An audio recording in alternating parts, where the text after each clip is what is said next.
حضرت انس رضی اللہ تعالی عنہ سے روایت ہے کہ حضور نبی کریم صلی اللہ علیہ وآلہ وسلم کا ارشاد ہے کہ جب میری امت 5 چیزوں کو حلال سمجھنے لگے گی تو ان پر تباہی نازل ہوگی۔ بہت سخت وعید ہے۔ تو وہ 5 چیزیں کون سی ہیں؟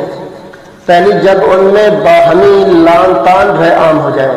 ہم ایک دوسرے سے لان تان کرتے ہیں، کوئی چھوٹی موٹی بات ہوتی ہے لان تان شروع کر دیا، تو اس قسم کی لان تان جو عام ہو جائے تو ذلت جو ہے رسوائی بن جاتی ہے پھر اس کے لیے۔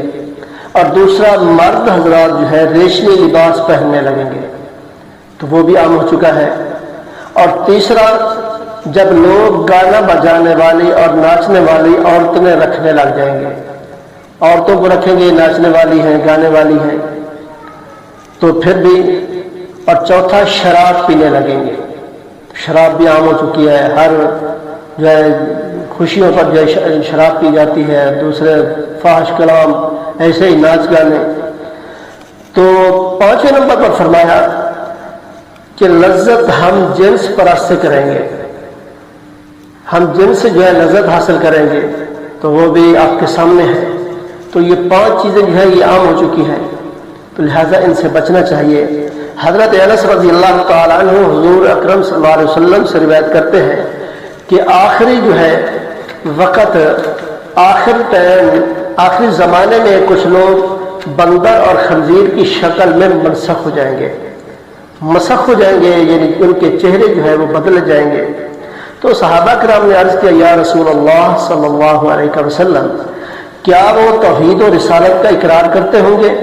فرمایا ہاں، وہی برائے نام، نماز، روزہ، حج، زکوٰۃ وہ بھی ادا کرتے ہوں گے؟ فرمایا ہاں۔ تو صحابہ کرام نے عرض کی، یا رسول اللہ صلی اللہ علیہ وسلم، پھر اس طرح کا ان کا حال کیوں ہوگا؟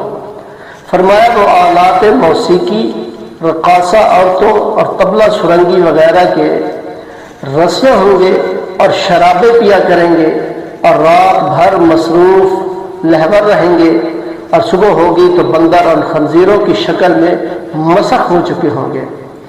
ناچ اور گانے کی حرمت کو جانتے ہوئے بہت سے لوگ اس لعنت میں ملوث ہیں اور اسے ذریعہ معاش بناتے ہیں، جیسے ٹک ٹاک پر چل رہے ہیں، اور بوڑھے حضرات سفید داڑھیوں والے وہ ناچ رہے ہیں، گانوں پر رقص کر رہے ہیں۔